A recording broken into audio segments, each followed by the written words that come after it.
বিয়ে করেছো? হ্যাঁ, তোমার জন্য কি আজীবন বসে থাকবো?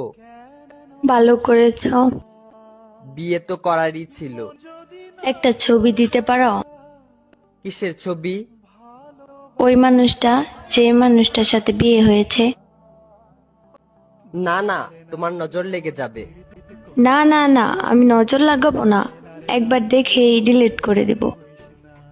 না, আমার তোমার উপর ভরসা নেই।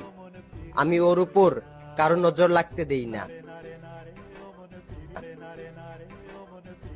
তোমাকে আমার কসম, যদি আমাকে কোনোদিন ভালোবেসে থাকো তাহলে তার ছবি দাও।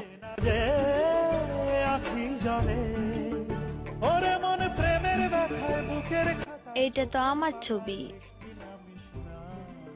তোমার পর আমার জীবনে আর ভালোবাসাই আসে নাই। তারপরও মুখে এত হাসি নিয়ে